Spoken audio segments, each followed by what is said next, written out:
Powered by NBC bearings, భారతదేశపు మొట్టమొదటి bearing తయారుదారు. స్థానిక సంస్థల ఎన్నికలకు వెళ్లాలని తెలంగాణ ప్రభుత్వం నిర్ణయించింది. స్థానిక సంస్థల ఎన్నికల నిర్వహణపై మంత్రులతో సీఎం రేవంత్ సమావేశమయ్యారు.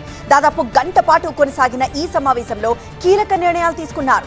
బీసీలకు 42% రిజర్వేషన్ అమలు చేయాలని నిర్ణయించారు. త్వరలో జీవో జారీ చేయనుంది ప్రభుత్వం. సెప్టెంబర్ నెలాఖరులోపు ఎన్నికలు జరపాలని హైకోర్టు ఆదేశాల నేపథ్యంలో ప్రభుత్వం కీలక నిర్ణయం తీసుకుంది.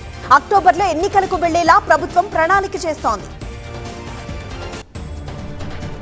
ఎల్లుండి మేడారంలో పర్యటిస్తారు సీఎం రేవంత్ రెడ్డి. మేడారం అభివృద్ధిపై పలు సూచనలు చేయనున్నారు. క్షేత్రస్థాయిలో పర్యటించి సమీక్షించనున్నారు.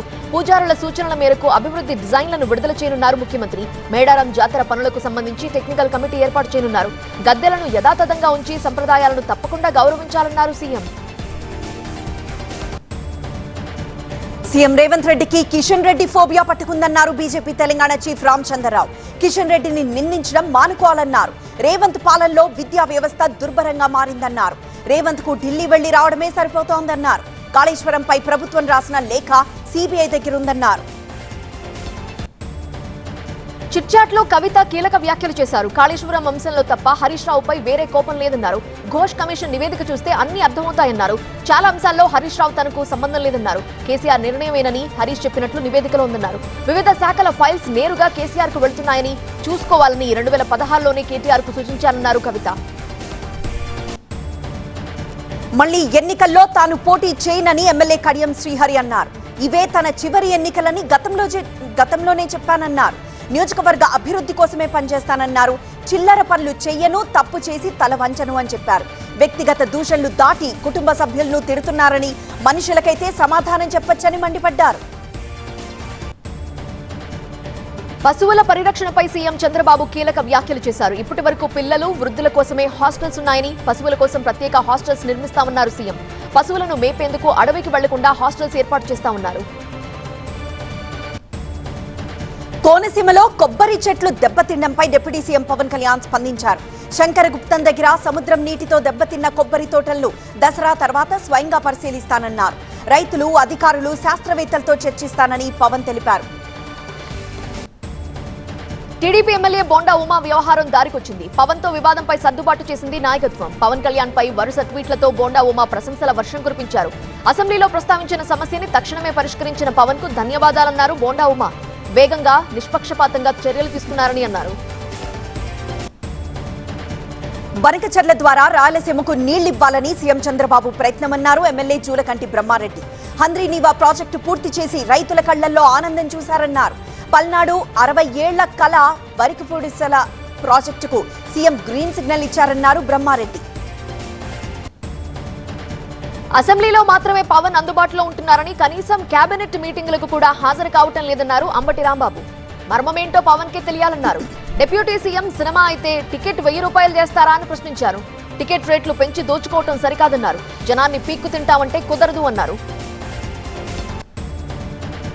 నారా లోకేష్ ఆరోపణలకు వైసీపీ నేత భూమన కౌంటర్ ఇచ్చారు. పరకామణి చోరీ విషయంలో లోకేష్ వి పచ్చి అబద్దాలన్నారు. రాజకీయ ప్రయోజనాలకు తిరుమలను వాడుకోవడం చంద్రబాబు, లోకేష్ కు అలవాటుగా మారిందన్నారు.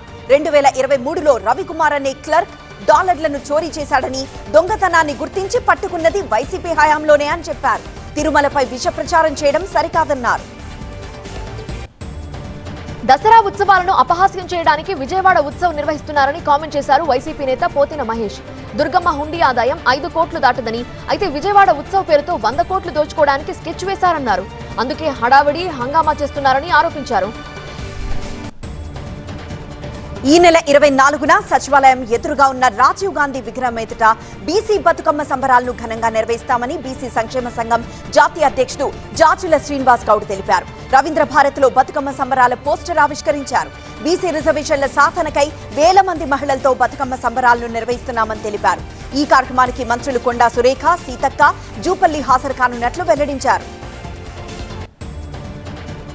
శ్రీవారి బ్రహ్మోత్సవాలకు ఏర్పాట్లు పూర్తి చేశామన్నారు TTD additional EO Venkaiah Chowdary. Crowd management కోసం సాంకేతికతను వినియోగిస్తున్నామన్నారు.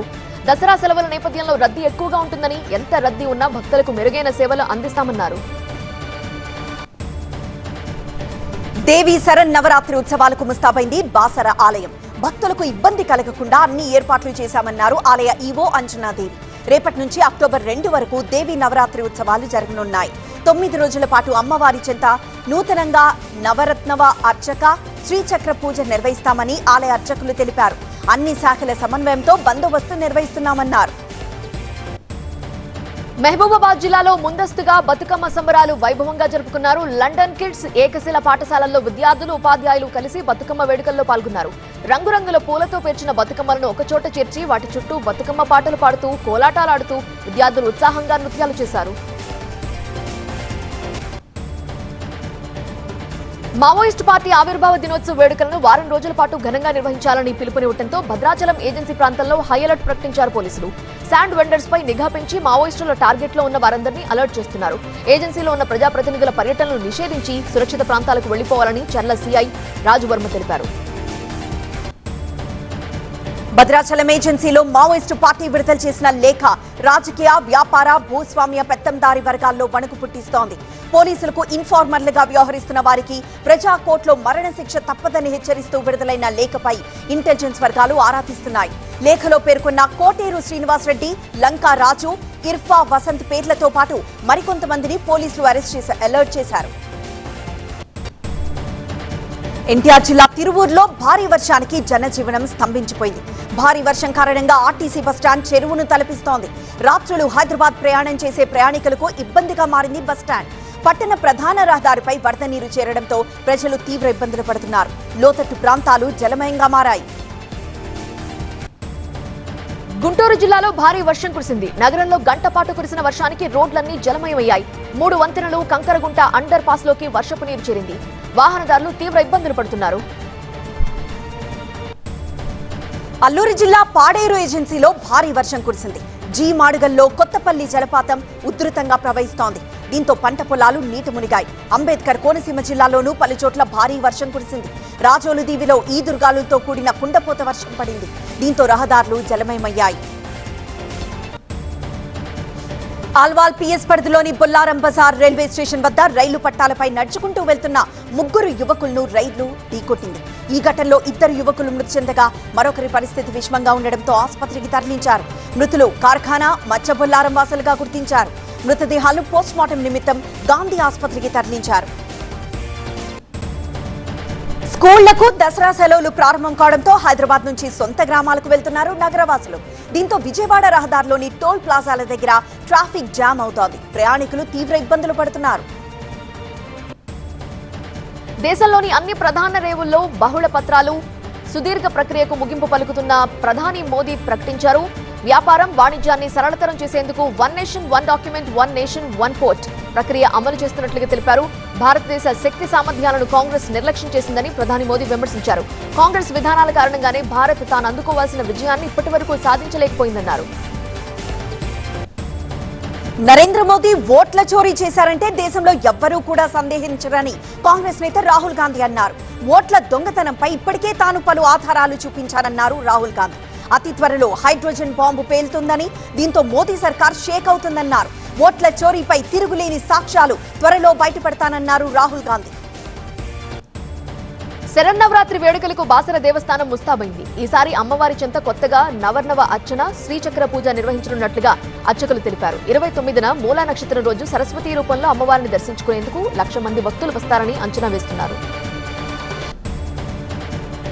శరన్నవరాత్రి వేడుకల్లో భాగంగా అమలాపురం వాసవి మాతను 3 కోట్ల రూపాయలకు పైగా కరెన్సీ నోట్లతో అలంకరించనున్నారు. సెప్టెంబర్ 26న మహాలక్ష్మి అలంకారంలో ఈ మొత్తాన్ని ఉపయోగించనున్నారు. బెంగాలీలు అత్యంత ఘనంగా జరుపుకునే దుర్గా పూజ కోసం ఏర్పాటు చేసిన మంటపాలను సీఎం మమతా బెనర్జీ ప్రారంభించారు. మమతా రాసిన పాటల సీడీ రేపు విడుదల చేయనున్నారు. రానున్న 5 రోజుల్లో మమతా బెనర్జీ 3,000 దుర్గా మంటపాలను ప్రారంభించనున్నారు. శరన్నవరాత్రి వేడుకల సందర్భంగా కోల్కతాలో వినూత్న దుర్గా మంటపాలు ఏర్పాటు చేస్తున్నారు. అక్కడి లేక్ టౌన్ లో 10 లక్షల న్యూస్ పేపర్లతో మంటపం రూపుదిద్దుకుంది. దీనికోసం దాదాపు 3 నెలల పాటు న్యూస్ పేపర్లు సేకరించారు. టెక్నాలజీ చేతిలో మనుషులు బందీగా మారిపోయారని తెలియజెప్తూ కోల్కతాలో ప్రత్యేకంగా దుర్గాదేవి మంటపం ఏర్పాటు చేశారు. ఇక ఏఆర్ మోడల్స్ తో పాటు కైనెటిక్, మెకానికల్ మోడల్స్ ను ఇందులో చూడొచ్చు. 3D కాన్వాస్ లా దీన్ని మలిచారు. సేంద్రియ వ్యవసాయాన్ని హైలైట్ చేస్తూ కోల్కతాలో మరో అద్భుతమైన దుర్గాదేవి మంటపం ఏర్పాటైంది. బీజ్ అంగన్ అనే థీమ్ తో ఏర్పాటు చేసిన మంటపం అందరినీ ఆలోచింపచేస్తోంది. ఈ పేరును బెంగాల్ సీఎం మమతా బెనర్జీనే పెట్టారు. దుర్గా శరన్నవరాత్రి వేడుకల్లో భాగంగా అయోధ్య రామ్ జానకి మందిర్లో ప్రత్యేక మంటపాన్ని ఏర్పాటు చేస్తున్నారు. దాదాపు 120 అడుగుల ఎత్తులో ఆకర్షణీయంగా ఆదియోగి విగ్రహాన్ని కొలువు తీర్చారు. రిషబ్ శెట్టి హీరోగా నటిస్తూ తెరకెక్కిస్తున్న సినిమా కాంతారా చాప్టర్ 1. ఈ సినిమా అక్టోబర్ 2న విడుదల కానుంది. ఈ సినిమా ట్రైలర్ సెప్టెంబర్ 22న విడుదల చేయనున్నారు. తెలుగులో ప్రభాస్ ఈ ట్రైలర్ రిలీజ్ చేయబోతున్నారు.